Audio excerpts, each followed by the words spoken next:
لقد خلقنا الإنسان في أحسن تقويم. یقیناً ہم نے انسان کو بہترین صورت میں پیدا کیا ہے. السلام علیکم ورحمۃ اللہ وبرکاتہ.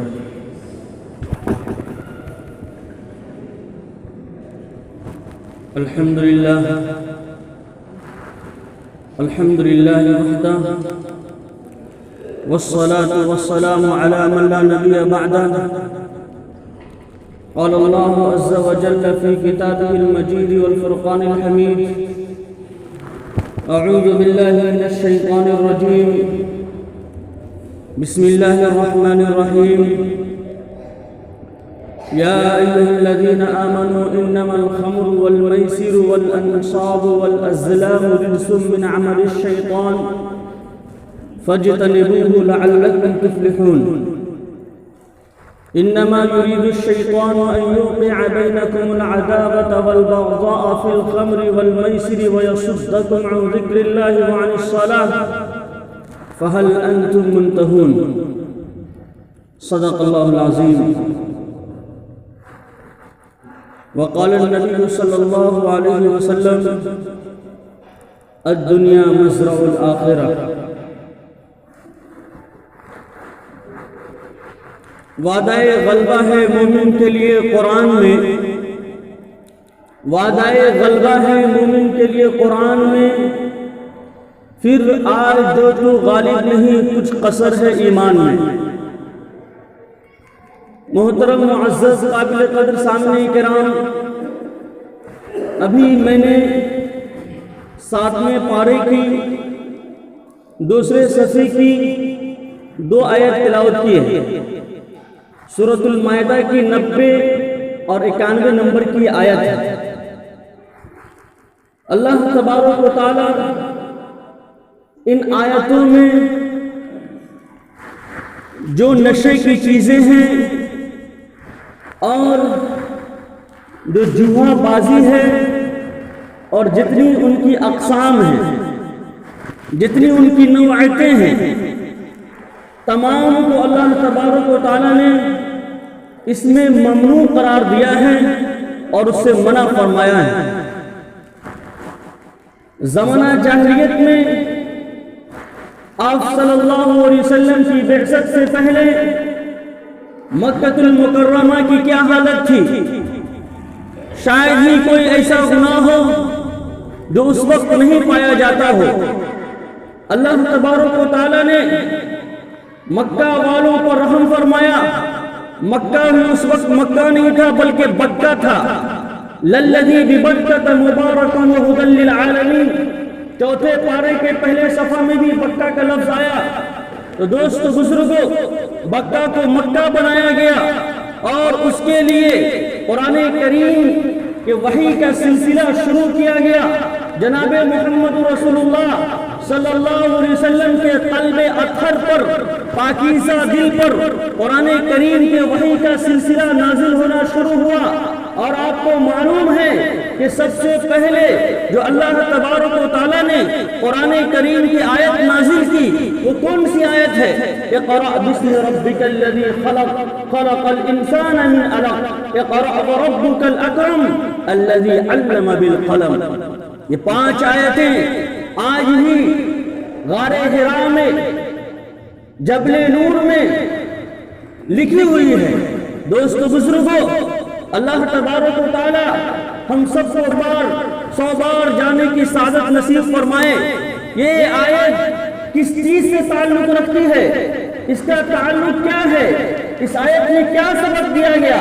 اس آیت میں کیا درس دیا گیا؟ اس آیت میں اللہ تعالیٰ نے کیا سمجھایا؟ اقرأ بسم ربک الذی خلق، کہ پڑھو اپنے پروردگار کے نام سے جو سب سے اعلیٰ ہے، بڑا ہی مہربان اور نہایت رحم والا ہے. اقرأ بسم ربک الذی خلق، اور خالق اپنے پروردگار کے نام سے پڑھو. علم کی طرف توجہ دلائے گی، نالج کی طرف، جانکاری کی طرف. آج امت مسلمہ کی کیا حالت ہے؟ امت مسلمہ کے نوجوان بچے اور بچیاں کہاں جا رہے ہیں؟ ان کے اندر تعلیم ہے تو کیا تعلیم کے ساتھ ساتھ تربیت بھی ہے کہ نہیں ہے؟ اور اسکولوں کالجوں کی جو تعلیم ہے تو اس کے ساتھ ساتھ ماں باپ فکر مند بھی ہے کہ نہیں ہے؟ ان کے اوپر نگراں بھی ہے کہ نہیں ہے؟ ان کی دیکھ ریکھ کرتے ہیں کہ نہیں کرتے ہیں؟ ان کو سنبھالتے ہیں کہ نہیں سنبھالتے ہیں؟ دوستو بزرگوں، اگر بنیاد ٹیڑھی ہو گئی تو پھر گھر سیدھا نہیں ہو پائے گا۔ شروع میں درخت نرسری والے جانتے ہیں کہ کس طریقے سے اس کو سلیقے سے سینچتے ہیں اور نشوونما کرتے ہیں۔ اگر برانچ شاخہ ٹہنی ٹیڑھی ہو گئی شروع میں تو بعد میں موٹاپے کے بعد وہ سیدھی نہیں ہو پائے گی۔ یہ آپ کی اولاد اللہ تبارک و تعالیٰ کی طرف سے بہت بڑی نعمت ہے۔ اولاد کا صرف اس کے لیے کھانے پینے کا انتظام کر دینا اور 2-4 بچوں کی پرورش کر دینا یہ کوئی کمال کی بات نہیں ہے، کوئی بڑی بات نہیں ہے۔ دنیا میں جو جانور گھٹیا سمجھا جاتا ہے اور جس کا نام لینے میں لوگ کراہٹ محسوس کرتے ہیں، پسند نہیں کرتے، اس کے بھی 4-4 8-8 10-10 بچے ہوتے ہیں اور اپنی زندگی میں کتنے بچے کو کھانا کھلا کے اور پال لیتے ہیں۔ یہ کوئی کمال کی بات نہیں ہے۔ اصل کمال کی بات تو یہ ہے کہ آپ اپنے بچوں کو دینی تعلیم اور تربیت سے، دنیاوی تعلیم سے اس کو کیا ہے کہ آراستہ اور پیراستہ کرتے، اس کو انسان بناتے، اس کو صحابہ کرام کے نقش قدم پر چلنے والا بناتے، اس کو ایسا بناتے کہ وہ دنیا کو مٹھی میں کر لیتا، پروردگار کے نام سے پڑھنا شروع کرتا اور ہر چیز پر پروردگار کے حکم کو نافذ کر دیتا۔ اگر کسی کے گھر میں بچے کی ولادت نہ ہو، شادی کے بعد 1 سال گزر جائے، 2 سال گزر جائے، 4 سال گزر جائے، 5 سال گزر جائے، عورتوں کو تانا دینے لگتی ہے۔ جو ساس نند کا معاملہ ہے وہ ایک دوسرے کو تانا دینے لگتی ہے، اپنے گھر کی عورتیں، اور باہر کی بات تو چھوڑیے دوستو بزرگوں، اور پھر لوگ کیا ہیں کہ یہاں وہاں ادھر ادھر بہت سے لوگ تو اولاد کی چاہت میں غلط جگہ بھی چلے جاتے ہیں، اور کیا ہے کہ جو ابھی بیبی ایک چلا ہوا ہے اس میں بہت ساری جو حرام چیزیں ہیں جس کو علماء کرام نے منع کیا ہے اس کا بھی وہ استعمال کر لیتے ہیں۔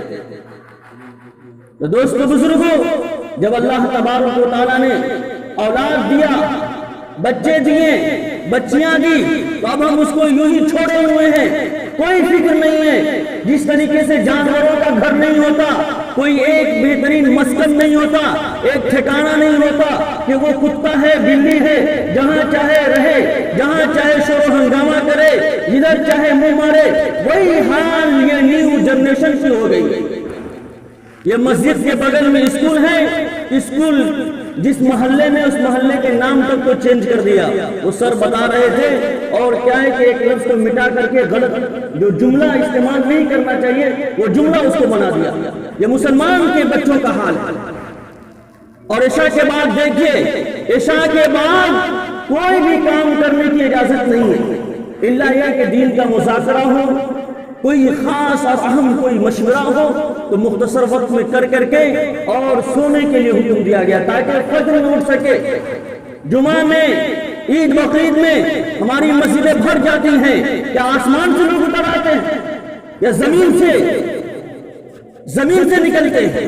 یہ سب تو زمین کے اوپر رہتے ہیں، مکانات میں رہتے ہیں، دکان میں رہتے ہیں، کاروبار میں رہتے ہیں، یہ فجر میں کہاں غائب ہو جاتے ہیں؟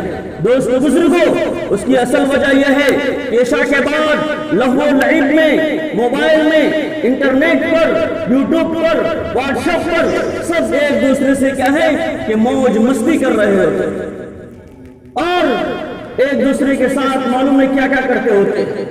اس کی وجہ سے یہ امت تباہ ہو رہی ہے، برباد ہو رہی ہے اور در کی ٹھوکریں کھا رہی ہے اور کہہ رہی ہے کہ مسلمان پٹ رہے، مسلمان مارے جا رہے، مسلمان کو ترقی نہیں مل رہی ہے، آرکشن نہیں مل رہا ہے، یہ نہیں ہو رہا ہے، وہ نہیں ہو رہا ہے۔ اس قوم کو برپا کیا گیا تھا لوگوں کی بھلائی کے لیے، لوگوں کی خیر خواہی کے لیے، لوگوں کو دلدلوں سے نکالنے کے لیے، لیکن یہ قوم خوب دلدل میں پھنس گئی۔ دوستو بزرگوں، کیا آپ کے بچے کو کون کہتا ہے کہ عشاء کے بعد بستر چھوڑ کر کے اور ادھر ادھر غلط کام کرنے کے لیے اور ادھر ادھر جانے کے لیے؟ آپ اگر والد ہیں تو آپ قیامت کے دن پکڑے جائیں گے۔ یہ بچہ آپ کا دامن پکڑ کر کے آپ کو جہنم میں پہنچا دے گا۔ اور شراب بندی کے بعد کیا کیا غلط چیزیں، وائٹنر اور سونے والی کیا کیا غلط چیزیں لوگ استعمال کرنے لگے ہیں۔ انسانی بدن میں جو سب سے قیمتی چیز ہے وہ دماغ ہے۔ کسی کا دماغ خراب ہو جائے تو جتنا پی ایچ ڈی کیے ہو اور جتنا بڑا اسکالر ہو اور جتنا بڑا انجینئر اور ڈاکٹر ہو، دماغ خراب ہو گیا، ایک تار کھسک گیا، پوری صلاحیت بیکار، پوری دولت بیکار ہے۔ اور سب سے قیمتی چیز کو یہ نیو جنریشن وائٹنر سن کر کے اور کیا کیا غلط چیز کھا کر کے سب کو اپنے دماغ کو خراب کر رہی ہے۔ ادب احترام نکلتا جا رہا ہے۔ بڑوں کا کیا احترام ہے؟ یہ ہمارے بڑے بزرگ ہیں، دادا جان، نانا جان، چچا جان، کیا ان کا مقام ہے، کیا ان کا مرتبہ ہے؟ سب نکلتا جا رہا ہے کیونکہ دماغ خراب ہو گیا ہے۔ جو جسم کا بادشاہ ہے دماغ، عقل، وہ ٹھکانے پہ نہیں رہتی۔ اس لیے جناب محمد رسول اللہ صلی اللہ علیہ وسلم نے ارشاد فرمایا، کل مسکر حرام۔ اے میری امتی، غور سے سنو، کان کھول کر کے سنو کہ ہر نشے والی چیز حرام ہے۔ ہر نشے والی چیز، کوئی بھی چیز ہو، اس کے اندر اگر نشہ پایا جاتا ہے وہ حرام ہے۔ کوئی آدمی اگر کھینی نہیں کھاتا ہے، اس کو کھینی کھلا کر کے دیکھیے، اگر اس کی عقل ٹھکانے پہ نہیں ہوتی، وہ ٹھیک سے چل نہیں پاتا، دوڑ نہیں پاتا، تو یہ کھینی کھانا بھی حرام ہے۔ کوئی آدمی یہ مسالے اور یہ پراگ اور کیا کیا غلط چیزیں اگر کوئی معصوم بچے کو کھلا کے دیکھا جائے، اس کی عقل ٹھکانے پہ نہیں رہتی ہے، نہیں ٹھیک سے چل پاتا ہے، نہیں دوڑ پاتا ہے، یہ بھی حرام ہے۔ اور جو شراب اور جوئے اور کیا کیا چیز سے تعلق رکھتی ہے وہ تو اعلیٰ درجے کے حرام چیزیں ہیں۔ دوستو بزرگوں، اس لیے چاہیے کہ ہم خود بھی ان ساری چیزوں سے بچیں، اجتناب کریں اور اپنے بچوں کو، اپنی نئی نسل کو اس کی حفاظت کریں۔ اور بہت سے لوگوں نے شکایت کی، یہ محلے کے بچے خواہ مخواہ شور و ہنگامہ کرتے رہتے ہیں، موبائل ٹپ ٹاپ کرتے رہتے ہیں، لوگوں کو سونے نہیں دیتے، بیمار ہیں، پریشان ہیں، بہت سے لوگوں کو آفس میں جانا ہے، پڑھانے کے لیے جانا ہے، اور یہ سب شور و ہنگامہ کر رہے ہیں، ڈسٹرب کر رہے ہیں۔ تو میں ایسا بھی کروں گا کہ وہ آتے ہیں اور میں پولیس والے کو خبر کر دوں گا۔ تو ممکن ہے دوستوں بزرگوں کہ یہ ہمارے بچے ہیں، کل چلے جائیں گے اندر تو پھر بن جائیں گے سب بندر، پھر وہاں ٹھوکائی ہوگی، اور پھر جیب کی جو گرمی ہے جو برداشت نہیں ہو رہی ہے سب نکل جائے گا، پھر ہم روتے رہیں گے، گڑگڑاتے رہیں گے اور کہیں گے امام صاحب دعا کیجئے، کوئی دعا کام نہیں آئے گی۔ جب آپ نے ببول کا پیڑ روپا ہے تو اس میں دعا کرنے سے آم کیسے پھل جائے گا؟ دعا کے لیے ایک حد ہے۔ آپ نے ببول روپ دیا اور سوچے کہ آم کا موسم ہے، آم کھانے، امام صاحب دعا کر دی، اس میں آم پھلنے لگے، یہ کیسے ہو جائے گا؟ دنیا دار الاسباب ہے۔ اللہ تعالیٰ نے دنیا کو ایک اسباب، ایک نیم، ایک قانون، اصول کے ساتھ بنایا ہے اور اصول پر گامزن ہے۔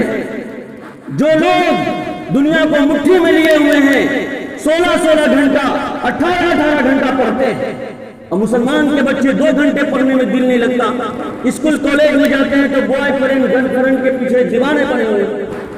الشباب شعبۃ من الجنون، یہ جوانی دیوانی ہے، اس کی حفاظت کرنا ضروری ہے۔ دوستو بزرگوں، بلوغت کے بعد کی جو عمر ہوتی ہے، اگر اس میں ہم نے اپنے نیو جنریشن کی، اپنے بچوں کی حفاظت نہیں کی تو یہ آپ کے بچے سب سے پہلے آپ کو جوتا لگائیں گے، آپ کے دشمن بنیں گے، آپ کو گھر سے نکالیں گے، بڑھاپے میں آپ کا کھانا اور پینا بند کریں گے، یہ خود عیاشی کریں گے، آپ منہ دیکھتے رہیں گے، محلے والوں کا اور دوسروں کا بعد میں نقصان ہوگا۔ لیکن اگر آپ نے صحیح تعلیم دی، صحیح تربیت دی، صحیح سے دیکھ ریکھ کیا، صحیح سے پڑھایا لکھایا، تو اس کا پھل سب سے پہلے آپ کو ملے گا، اس کا بینیفٹ سب سے پہلے آپ کو حاصل ہوگا۔ یہ خیر خواہی اور بھلائی کا معاملہ سب سے پہلے آپ کے ساتھ کرے گا، بڑھاپے میں آپ کی لاٹھی بنے گا، آپ کا سہارا کرے گا، آپ کی خدمت کرے گا، آپ کو پانی پہنچائے گا، آپ کو کھانا کھلائے گا، آپ کا پاؤں ملے گا، ہاتھ دبائے گا، سر دبائے گا۔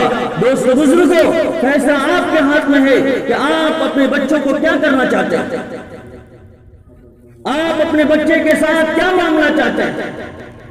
اگر آپ چاہتے ہیں کہ یہ ہمارا دلارا پیارا لاڈلا دنیا میں بھی ہم کو فائدہ پہنچائے، ہمارے آنکھوں کی ٹھنڈک بن جائے، اور آخرت میں بھی ہمارے جنت میں پہنچانے اور اعلیٰ درجہ دلانے کا یہ ہمارا بچہ اس لائق بن جائے، تو ہم کو آج ہی سے فکر کرنی پڑے گی، آج ہی سے تعلیم اور تربیت پر دھیان دینا پڑے گا۔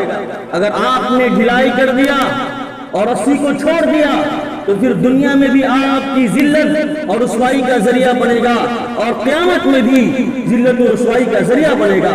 اس لیے آپ غور و فکر کریں۔ مروا اولادکم بالصلاۃ وهم ابناء 7 سنین، رسول اللہ صلی اللہ علیہ وسلم نے فرمایا کہ سنو، اپنی اولاد کو جب 7 سال کا ہو تو نماز پڑھنے کا حکم دو، اور جب 10 سال کا ہو جائے تو نماز نہ پڑھنے پہ اس کی پٹائی کرو، اس کے بستر الگ کر دو، بھائی الگ سوئے گا، بہن الگ سوئے گی، دونوں کے لیے الگ الگ بستر ہوگا۔ اسلام گناہوں تک پہنچنے سے پہلے ہی گناہوں سے روک دیتا ہے، اسلام کی خوبی ہے۔